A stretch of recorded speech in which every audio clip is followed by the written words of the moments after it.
기본이 안 되면은 사실상 한계가 온다라고 제가 자꾸 말씀을 드립니다. 그리고 기본이 안 돼 있으면은 더 이상 어느 날 가다가 발전이 되지를 않습니다. 한계 오고 발전. 왜 내 신앙생활 하는데 할수록 힘드느냐? 실제적으로 아직 복음과 종교가 뭔지를 모르고 우리 신앙생활하고 또 복음과 율법이 뭔지를 모르고 신앙생활할 때에 그런 일이 일어납니다. 그래서 실제 종교생활은 열심히 하면 열심히 할수록 더 갈등이 많이 오게 되는 거지요.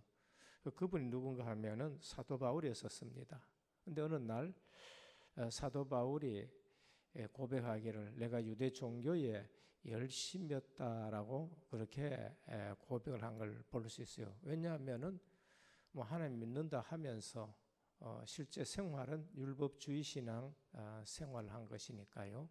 그래서 나중에 부활하신 그리스도를 만나고 나서는 자기가 알고 있는 그 성경 구약이지요.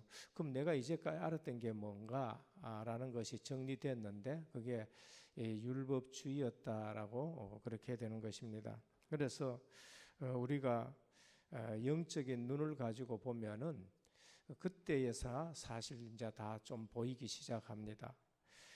불신자가 뭐 어느 날 갑자기 왜 망하느냐 그게 이제 보여지지요. 저는 복음 깨닫고 나니까 사실 믿어지고 누려지기 시작을 하는데 불신자가 아무리 성공을 해도 그게 부럽질 않아요. 왜 그런가 하면 불신자는 잘 되는 것 같았는데 어느 날 갑자기 망해버립니다. 뭐 본인도 예측할 수 없고 주변에 있는 사람도 예측할 수 없을 정도로 어느 날 완전 망해버려요. 그러니까 내가 예수 믿었다, 은혜로 내가 구원받았다, 세상 부러워지면 안 됩니다. 절대로 세상 부러워지지 않고 세상을 보는데 세상에 멸망하는 시간표가 보여져야 되는 거예요. 아무리 저 사람들이 성공을 하더라도 어느 날 갑자기 무너지는 것입니다. 그게 누군가 하면은 사실상 성공 아닌 성공한 사람들이죠. 창세기 11장에 보면 바벨탑입니다. 잘 쌓습니다. 잘 쌓는데 어느 날 그게 무너지는데 높으면 높을수록 성공하면 성공할수록 그 무너지는 충격은 더 큰 거지요. 더 큰 겁니다.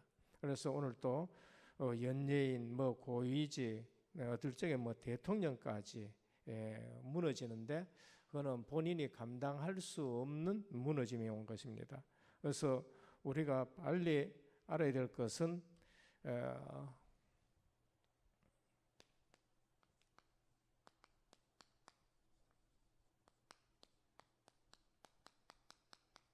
불신자의 시간표. 내가 예수 믿고 나서 정말로 불신자가 진짜 성공하느냐 아니라는 걸 빨리 우리가 아셔야 되겠죠. 그래서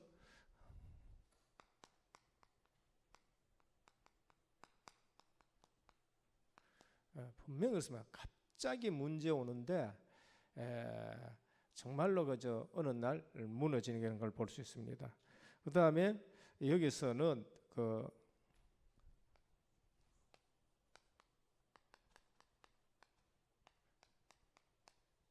멸망의 유전자를 갖고 있어요. 그래서 아무리 발버둥 쳐도 안 되게 돼 있는 겁니다. 멸망의 유전자를 갖고 있습니다. 그래서 그게 하나의 시간표로 하나하나 오는데 그걸 모르고 앉았는 것이죠. 그래서 우리가 내가 성도다 눈을 갖고 봐야 되는데 영적인 눈이죠. 절대 속으면 안 됩니다. 불신자 잘 되는 거 보고 속지 않고 그 다음에 또 불신자 수단 부리는 것 같고 또 나도 수단 부려야 되지. 우리가 하나님 자녀면은 그게 절대 안 되게 되어 있습니다. 그래서 불신자 우리가 자세히 보면은 전부 거짓말하고 있어요. 전부 거짓말하고 있습니다. 그리고 또 본인이 모를 뿐이지 본인이 쏟고 있는 거예요. 어디에 쏟고 있습니까? 창세기 3장에 지금 쏟고 있는 거예요. 함정에 빠져가 있는 겁니다. 함정에 빠져. 늘 우리가 듣는 얘기죠. 영적 사기당하고 있는 거예요, 지금요. 영적 사기당하고 함정에 빠져서 절대 거기에서 나오지 못하고 있고. 창세기 6장입니다. 네피림 시대에 와가지고 세상 유행, 물질 여기에 전부 다 빠져 있는 겁니다. 창세기 6장은 노아 시대잖아요. 시집가고 장가가고 그게 나쁘다는 거예요. 시집가고 장가가는 게 뭐가 나쁩니까? 그런데 네피림 시대가 왔어요. 시집가고 장가가는데 언약으로 가지 않는 겁니다. 그래서 하나님의 아들들이 세상의 딸들의 아름다움을 보고 완전 세상 유행 물질에 그냥 빠져버린 겁니다. 그게 네피림 시대 영적인. 지금 세상도 늘 유행 따라가지고 뭐 이렇게 되는 거죠. 창세기 11장 바벨탑인 것입니다. 영적인 눈으로 봤었을 적에 불신자가 하나하나 멸망받는 시간표가 있는데 그걸 아는 사람 있느냐 몰라요. 본인들도 모르고 있는 겁니다. 그런데 신약에서는 이게 어떻게 나타나느냐. 신약에서는 사도행전에 이게 문화로 나타납니다. 창세기 13장에 역술인이죠. 박수 엘루마 역술인이고 아니면은 뭐 점치는 사람이고 이런 사람입니다. 한 동네를 잡고 있는 게 아니라 총독을 딱 잡고 있습니다. 그래서 정치인을 잡고 있는 거죠. 우리가 이 정치를 볼 때 이런 것을 알아야 돼요.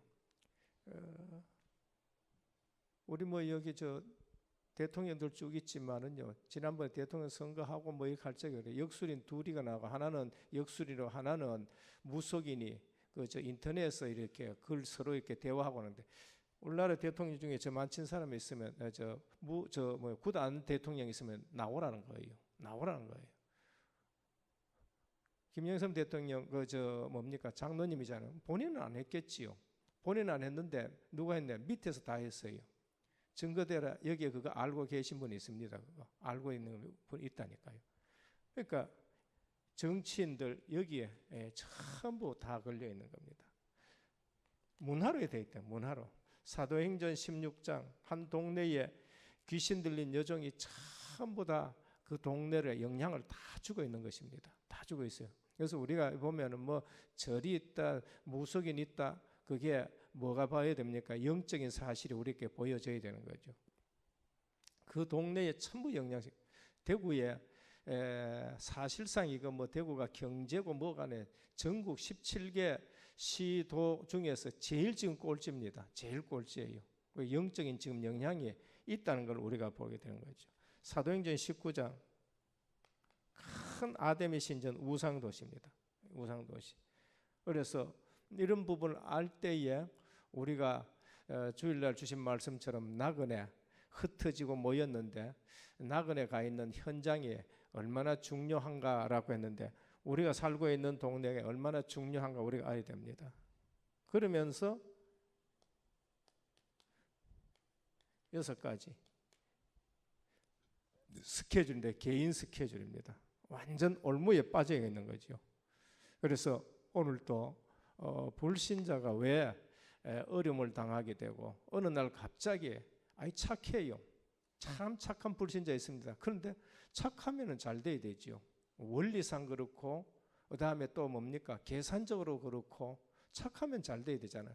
착한데 계획 잘했으면 잘 돼야 되죠. 그래서 빨리 우리가 알아야 될 건 우리는 성경적으로 이 사실을 볼 수 있어야 되고 성경적으로 진단할 수 있어야 되고 성경적으로 처방할 수가 있어야 되는 겁니다. 그게 순서인 것입니다. 그래서 모든 사람은 나면서부터 영적 문제를 가지고 나옵니다. 이게 교리적으로도 똑같아요. 뭡니까? 죄의 속성입니다. 죄의 부패성이죠. 그래서 나면서부터 영적 문제를 가지고 오는 겁니다. 그게 요한복음 8장 44절이에요. 이건 예수님이 하신 말씀입니다. 너희는 너희 아비 마귀의 자식이니 그랬어요. 그 누구 보고 얘기했습니까? 유대인을 보고 했었어요. 자기 백성을 보고 했대요. 유대인을 보고 했어요. 누구 보고 했냐면 서기관 보고 했었어요. 누구 보고 했냐면 사두개인을 보고 했는 거예요. 이 말씀하는 거는 이방인 보고 한 것이 아니고 종교 생활하는 이런 사람들을 통해서, 그러니까 우리가 종교 생활하면은, 복음을 모르고 종교 생활하면은 이게 문제가 해결이 안 되는 거 있지요. 문제가 해결이 안 되는. 그래서 화가 있도다 그렇게 말씀을 한 걸 볼 수 있습니다. 그래서 모든 사람은 태어나면서부터 영적 문제를 가지고 태어나는 걸 볼 수 있습니다. 그래서 창세기 3장 1절에서 6절 말씀드렸지만 함정에 지금 빠져 있는 거예요. 함정에. 그 다음에 또 사도행전 16장 13장 틀에 지금 갇혀가 있는 거예요. 틀에. 지금 세상 사람들 이런 틀에 딱 갇혀가 있어요. 개인은 어떻게 했느냐? 이 6가지 올무 속에 갇혀가지고 빠져나오질 못해요. 올무에 걸리면 빠져나오질 못하는 거죠. 그래서 로마서 3장 23절입니다. 모든 사람이 죄를 범하였음에 하나님의 영광에 이르지 못, 하나님 영광에 이르지 못했다가 하나님 떠나가 있고 하나님 지금 못 만났다는 거지요. 로마서 3장 10절에 보면 의인은 없나니 하나도 없다고 얘기했어요. 그래서 전부 다 태어나면서부터 영적 문제를 가지고 있는 것입니다. 그래서 두 번째, 그러면은 뭐하냐? 우상 섬기는 거예요. 그래서 로마서 1장 23절 이렇게 되어 있습니다. 뭐라고 했느냐면은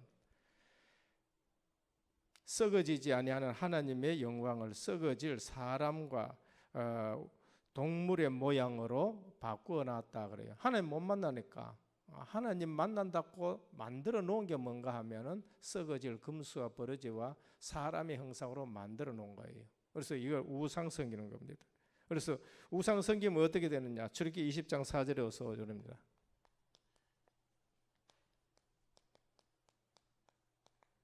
자녀 3, 4대가 망한다 그렇게 말하죠. 그래서 우상 섬기면 섬길수록 우상 대개 섬기는 집안 2, 3대 가면은 망하게 되는 걸로, 제사 지내는 집 그렇게 되는 것이죠. 그래서 에베소 2장 2절에 볼 것 같으면 오늘 보면은 에베소 2장 2절에 이 세상 풍속을 쫓고 공중권세 잡은 자를 따랐는데 3절에 보면 뭐냐? 본질상 진노의 자녀라 그렇게 말합니다. 이게 어디서 나타났냐? 이렇게 하면은 우상을 계속 섬기면은 마음과 정신에 문제가 오게 되는 겁니다. 그래서 평안이 있어서 그러냐? 평안 없이 자꾸 신앙생활하는 거예요. 이상하다. 내가 신앙생활하는데 왜 이렇게 내가 평안이 없느냐? 거기에 지금 복음으로 치유되지 않아서 그런 거예요. 복음으로 치유되지 않고 내가 신앙생활하는 거예요. 오늘도 보면 너희가 그 은혜를 인하여 너희가 은혜로 구원을 받았다. 너무나도 지금 평강이 임해야 되는데 복음 못 깨닫는 거죠. 여기서 오는 게 뭔가 하면은 우울증 오는 것이고 조울증 오는 것이고 그 다음에 또 뭡니까? 공황증이 오는 것이고 연예인들 중에서 공황증이 온다든지 뭐 너무 크클 웃기고 하는 그런 사람들 이경규 같은 분들 뭐 공황증이 와가지고 애를 먹은 거예요. 뭐 한두 사람이 아닌 겁니다. 한두 사람이 아니죠. 그래서 오늘 또 마음과 정신에 이렇게 우울증이 오는 걸 볼 수 있습니다. 사도행전 10장 38절입니다. 예수님이 동네 다니는데 동네마다 이거 있네요. 동네마다 있는 거예요. 동네마다. 저는 마태복음, 마가복음, 누가복음 읽어보면서요. 지역마다 이 문제가 흑암이 역사하고 마귀가 있는데 예수님이 가시면서요. 지역에 전부 뭘 쫓아냈냐? 귀신들 전부 쫓아내요. 귀신들. 마태복음, 공간복음 읽어보면 예수님이 가는 곳마다 귀신을 쫓아내고 이런 것을 볼 수가 있는 것이죠. 그래서 왜 그러느냐? 에베소 2장 3절이에요. 본질상 진노의 자녀라서 마음의 평안이 없는 겁니다. 돈은 벌어도 전혀 마음의 평안이 없는 거예요. 출세를 하는데도 마음의 평안이 없고요. 지위 올라가고 뭐 아무것도 우리가 봐서는 문제 없는데 그 사람 마음속에는 정말로 평안이 없어가지고 어느 날 조울증 오고 우울증 오고 이제 이렇게 되는 걸 볼 수 있는 것이죠. 그래서 오늘 또 왜 그러느냐? 창세기 3장 10절이에요.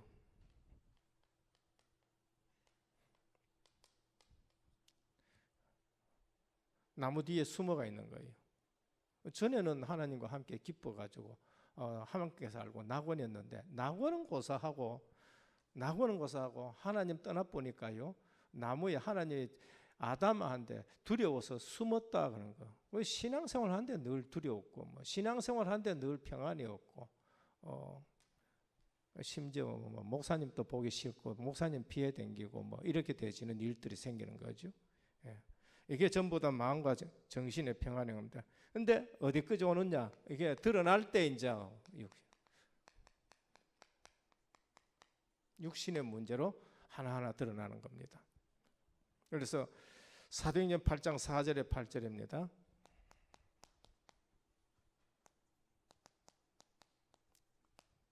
이제 드러나는데 뭐로 드러났냐? 많은 중풍병자와 못 걷는 사람들. 이제 이 동네에 이제 이런 것이는 많은 중풍병, 육신의 문제로 나타나는 걸 볼 수 있습니다. 마태복음 8장 14절에 17절.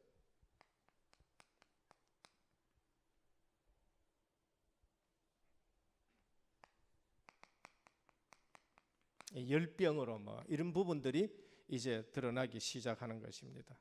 그래서 마태복음 26장 6절. 동네 이름이 베다니요. 우리가 베다니 크면 되게 아름다운 우리 모르니까 베다니 크면 아름답고 갈보리 크면 아름답고 생각하지요. 갈보리가 뭐냐? 해골이란 뜻이에요. 갈보리가 해골이란 뜻. 골고다 해골이란 뜻이에요. 왜 우리가 그거를 골고다 언덕이고 좋냐? 예수 그리스도의 피 언약이 거기에 성취됐기 때문에 그것이 언약으로서 우리에게 다가오니까 십자가 사형틀이잖아요. 사형틀이야. 베다니 되게 아름다운 동네 그죠? 고통이란 뜻이죠. 아픔이란 동네예요. 동네 자체가 문제 있는 동네인 거예요. 예루살렘에서 얼마 안 떨어졌는데 문제 있는 동네예요. 이처럼 육신의 문제, 문둥병이 있었는 그런 동네지요. 여기서 끝나면 좋은데 넷의 문제가 오는 거예요. 한 번 죽는 것은 히브리서 9장 27절입니다. 한 번 죽는 것은 정한 것이요. 분명히 하나님이 없다 하는 사람도 그 사람의 생명은 하나님이 주관하고 그 사람 불러가는 날은 하나님이 주관한 겁니다. 그런데 잘 살다가 어느 날 자기에게 이게 올 줄도 알지 못했는데 어느 날 오게 됐었을 때에 안 가려고 그런 거죠. 저는 그걸 참 많이 봐요. 교역자니까 죽음 현장 가잖아요. 임종 현장 가잖아요. 가보면은 예수 믿으라. 아멘. 필요 없어요. 필요 없다는 거. 난 절에 다닌다고.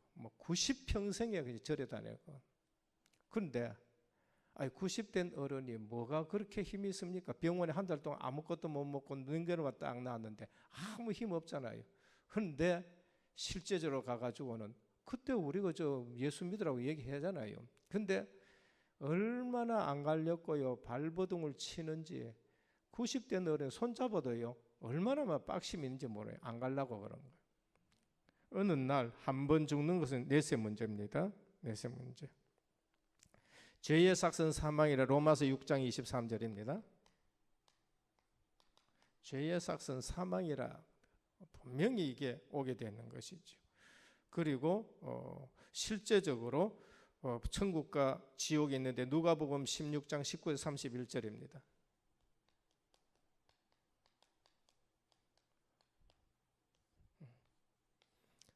분명히 거지도 죽고 부자도 죽고 분명히 천국이 있고 지옥이 있는 것을 우리에게 볼 수 있습니다. 그래서 영혼이 어디로 가느냐? 분명히 천국 지옥 갑니다. 그런데 내 죽어보면 끝나지 했는데 죽어보면 끝납니까? 영적 유산이 있습니다. 부자 아버지가 돌아가시면은 자녀들에게 많은 통장과 주식을 남겨놓고 가겠지요. 거지 아버지가 돌아가셨다. 빚만 잔뜩 주고 가겠지요. 그죠? 그 영향이 자녀에게 온다니까요. 그런데 영적으로 어떻게 되느냐? 영적으로 이 문제 해결 안 돼 있고 영적으로 우상 섬기고 제사 많이 지냈다. 그 반드시 어디로 간다? 영적 유산이 후손에게 내려가거든요. 분명히 성경이 뭐랬습니까? 이방인들이 드리는 제사는 귀신에게 하는 것이다. 귀신이 좋은 귀신이 있습니까? 귀신이 좋은 귀신, 뭐 나쁜 귀신은 아니거든요. 귀신은 전부 악령이고 더러운 성경에는 분명히 더러운 귀신이라고 그랬어요. 그러니까 이런 부분이 내 삶 속에서 마음의 평안이 없고 뭐 이런 게 영향이 누구냐? 자녀에게 내려간다니까요. 자녀에게. 그래서 저는 뭐 이걸 보면서요. 자녀 기를 때에 무슨 영향이 가느냐 우리가 봐야 돼요. 내가 복음의 영향을 자꾸 줘야지, 안 그러면 내가 그걸 복음 못 드리면 자녀에게 그게 자꾸 영향이 간다. 마음에 정신적으로. 지난번에 보니까 그렇더라고요. 최진실 씨 죽을 줄은 그건 아무도 몰랐잖아요. 근데 영향이 가잖아요. 그게 최진실 죽어보니까 예전 남편 죽어버리지요. 그 다음에 또 자기 동생도 또 자살해가지고 또 죽어버려. 한 집에 막 영향이 간다니까요. 몇 년도인지는 모르겠지만 전 깜짝 놀랐어요. 깜짝 놀랐는데 그게 누군가 하면은 연예인들인데, 연예인들이 한 해에 그저 10월달, 11달, 12월달에 5명인가 뭐 자살을 전부 했는데, 그 중에 보니까 연예인 자살했는데 제가 이래 보거든요. 십자가 딱 그려놨는 거, 그걸 본다니까요. 그게 뭔가 하면은 종교생활 되는 거예요. 종교생활. 뭐 교회 가기는 가는데 종교생활. 그게 주변에 죽으니까 영향이 전부 가가지고 또 죽는데, 이게 가족에게, 자녀에게 그대로 그 영향이 가는 겁니다. 특히 무속인들 죽고 나면은 그게 누구에게 내려가냐? 며느리한테 내려가고, 그 다음에 딸한테 내려가고. 그걸 누가 하느냐? 무속인 스스로 알아요. 근데 무속인이 거기서 빠져나오는 길을 알지 못해서, 그 다음에 그 신이 너무나도 두렵기 때문에 거기서 안 빠져나오려고 하는 거예요. 안 빠져나오는 거예요. 그래서 우리가 복음 가지고 복음 모르면은 신앙생활하는데 꼭 무속인들이 저 귀신 두려워하고 그런 것처럼 우리가 신앙생활, 하나님을 그렇게 생각하면 안 되죠. 하나님은 너무나도 사랑이 많으시고 우리를 구원시키기 위해서 그쪽을 보냈는데, 그래서 영적 유산입니다. 그래서 오늘 또 고린도전서 10장 20절에 보면은 대저 이방인들이 하는 제사는 귀신에게 하는 것이다. 그렇게 말. 무속인들은 이 사실을 너무나도 잘하는 것입니다. 마태복음 27장 25절입니다. 유대인들이 뭐라 했습니까? 그 핏값을 우리와 우리 후손에게 돌리라. 예수님 죽이는데 그 핏값을 우리와 우리 후손에 돌려. 교회사를 배워보면은요, 유대인들이 이후부터는요, 얼마나 저주 재앙 속에 있는지 알 수가 없을 정도로요. 뭐 그들이 뭐 세계에서 반듯하게 살고 뭡니까? 정말로 제대로 살고 뭐 세계 경제를 움직이고 육신적으로 보면 아무런 해를 안 끼치는데 2000년 동안 유리방황하게 되어지고 이 영적 유산이 바로 그런 거예요. 영적 유산이에요. 그래서 우리가 실제 불신자의 멸망하는 시간표입니다. 반드시 영적 문제에 지금 불신자가 걸려 있어요. 우리 표시 안 내고 있을 뿐이고 포장해가 있을 뿐이고 그 다음에 또 모르고 있을 뿐이지 이런 부분이 오게 되는 겁니다. 그래서 우리가 현장에 보는 눈이 달라져야 되는 거죠. 그래서 늘 우리 보는 눈은 뭡니까? 창세기 3장. 창세기 6장에 걸려 있고 성공한다 하는 것 같은데도 창세기 11장 바벨탑을 지금 쌓고 있다는 거예요. 전부 함정에 빠져 있는 거예요. 문화에 다 빠져 있는데 이게 문화 우리 틀입니다. 그래서 복음 모르면은 몇 대째 믿는데도 제사 지내는 집들이 있다니까. 제사가 그게 뭐가 뭐 나쁘냐고 털이 갖춰져 있고 6가지 멸망 스케줄 속에 있는 것을 볼 수 있습니다. 그러면은 우리가 꼭 알아야 될 것이 예수 믿는다 영접입니다. 결론 영접이에요. 예수 믿는다. 뭐 이게 얼마나 큰 축복인가 이걸 우리가 알아야 됩니다. 은혜로 구원받아요. 은혜로. 어제도 얘기했습니다. 공짜가 아닙니다. 공짜는 돈 주고 살 수 있는 것을 그냥 이렇게 주는 걸 공짜라고. 은혜는 돈으로 절대 살 수 없고 우리가 노력으로도 절대로 안 되고 절대로 안 되고 그 어떤 것으로 안 되는데 하나님이 우리에게 값없이 주는 거예요. 값없이 준다. 왜? 이거 아니면은 은혜가 아니면 살 수가 없기 때문에. 그래서 뭐 하느냐? 이걸 믿음도 하나님이 우리에게 은혜로 주신 선물이지요. 이때부터 우리는 뭐 하냐가 하면은 하나님과 동거한 겁니다. 하나님 나와 함께 사는 거예요. 하나님이 나와 함께 있다. 이거보다 기쁜 게 없습니다. 이거보다가 더 큰 응답이 없는 것이죠. 계시록 3장 20절에 보면 볼지어다 내가 문 밖에 서서 두드리노니 누구든지 내 음성을 듣고 문을 열면 내가 그에게로 들어가 그와 더불어 먹고 그는 나와 더불어 먹으라. 이 말은 주님이 우리와 함께 하겠다는 거예요. 그래서 주님이 이 땅에 오셔가지고 제자들을 부르셨는데 마가복음 3장 13절에서 15절에 보면은 산에 올라가가지고 원하는 자를 불렀다 하면서 그러니까 왜 불렀냐? 함께 있게 하기 위함이요 그랬습니다. 신앙생활 하는데 주님이 나와 함께하는 비밀을 전혀 못 누리고 다른 거 생각하는 거 있지요.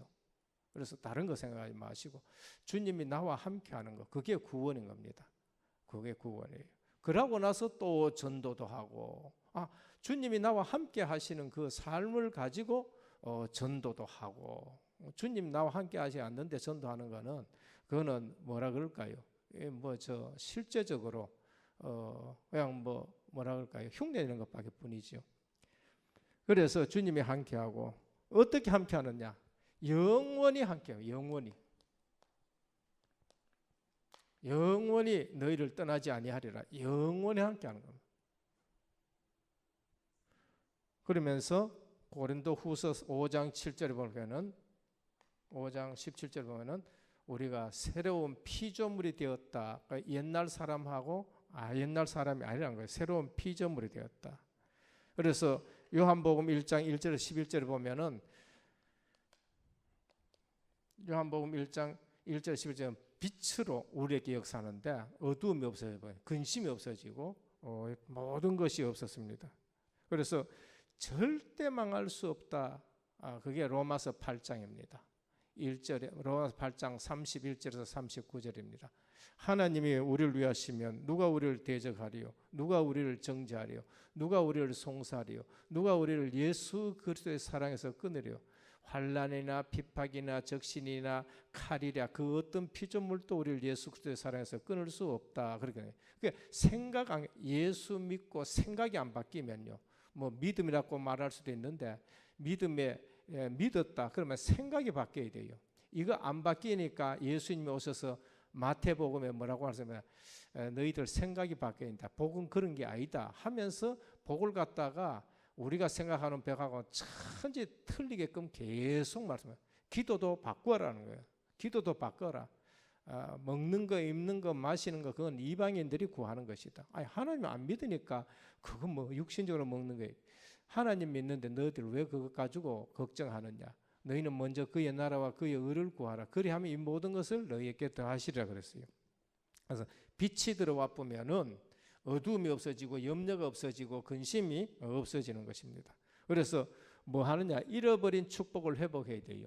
창세기 1장 27절 28절 우리가 회복하는 건 바로 이겁니다. 우리 자신의 원래 우리의 모습 하나님의 형상 원래 하나님의 형상은 하나님과 함께 있는 거예요. 에덴 동산. 그러면서 뭔가 생육해라 번성해라 땅에 충만해라 땅을 정복하라 왕적 권세를 회복하는 거예요. 우리 신앙생활은 왕적 권세를 회복해가지고 우린 제사장적인 것을 회복하고 그 다음에 우리는 선지자적인 이러한 부분을 회복하는 거지요. 그래서 예수님이 오셔서 보니까 내가 온 것은 양으로 생명을 얻게 하고 그 다음에 그 생명을 더욱 풍성하게 하려 함이라 그렇게 말씀합니다. 은혜 속에 있으면요 모든 것이 풍성해집니다. 가난한 것 같지요. 초대교회 진짜 가난했어요. 찢어지게 가난했었어요. 구제품 가지고 서로 니꺼 내꺼하고 싸우고 왜 팔이 안으로 굽느냐 하고 싸우고 이 난리 지는 것이 초대교회였는데 초대교회는 나중에 하나님이 주신 경제 가지고 세계 복음하는 걸 볼 수 있습니다. 그래서 오늘 결론은 뭡니까? 영적인 눈을 가지고 우리가 봐야 되는 거예요. 그래서 복음하고 종교하고는 틀리고 복음하고 율법하고 틀리다는 거죠. 우리가 성경을 줬지만은 성경에 있는 율법은 정죄의 기능을 가지고 있고 복음은 생명의 기능, 살리는 기능을 가지고 있다라고 말합니다. 그래서 복음 진짜 들었다. 생각부터 바뀌고 모든 것이 바꾸어지기를 주님의 축원합니다. 그래서 눈만 떴다 뭐 해야 됩니까? 하나님 나와 함께 하시는 것으로 하루를 시작하고 인도받아가고 그 다음에 또 기본 메시지 그대로입니다. 그거 놔두고 다른 거 자꾸 누리지 마시고 내 속에 성령 하나님이 계시고 나를 인도해 가시고 내 기도에 역사하신다라는 것을 믿으시고 나가면은 절대 세상 부러워하지 마시고 증인 되시길 주님의 축원합니다. 지금 시간은 굉장히 우리에게 중요한 시간입니다. 어떤 시간이냐? 여름 성경학교 우리 후대들이 이 영적 축복의 유산을 받는 그걸 준비해야 돼요. 그걸 준비하고 복음 누려지는 여름 성경학교가 되기를 원하고 WRC 정말로 세계적인 그 대회를 놔놓고 있는데 정말로 우리 자녀들이 세상 비전이라고 하나님이 주신 비전을 딱 가슴에 품어지고 그게 준비가 되어지도록 하고 그러자면 내가 지금 21가지 삶 가지고 누려져야 되는 겁니다. 그래서 기도 시간은 앉으셔서 뭐 짧아도 괜찮습니다. 꼭 3가지 이런 부분을 찾아가지고 말씀 가지고 누려지고 기도 가지고 누려지고 뭐 전도 가지고 누려지는 그러한 삶이 되기를 주님의 축원합니다. 기도드립니다. 아버지 하나님 감사를 드립니다. 본질상 진노의 자녀인 저희들을 주님께서 그리스도 예수 안에서 택하셔서 때가 되면 저희를 부르시고 부르신 저희를 의롭다 하시고 자녀 삼아 주셔서 영화롭게 우리를 이끌어 가셔서 증인으로 세워주신 것을 감사를 드립니다. 너희가 그 은혜를 인하여 믿음으로 말미암아 구원을 받았나니 이것이 너희에게서 난 것이 아니요 하나님의 선물이라고 하셨는데 오늘 또 가장 중요한 복음의 기초를 가지고 우리가 누림으로부터 출발되게 하옵소서. 오늘 또 우리 인생의 해답은 그리스도시요 우리 인생의 방향은 전도와 선교인데 주님께서 나와 함께 하시는 것으로 보여지게 하여 주옵시고 우리가 정말로 여름 성경학교를 나놓고 WRC를 나놓고 나의 21가지 전도자의 삶이 하나하나 누려지는 귀한 복된 시간 되게 하옵소서. 우리 주 예수 그리스도 이름으로 간절히 기도드립니다. 아멘.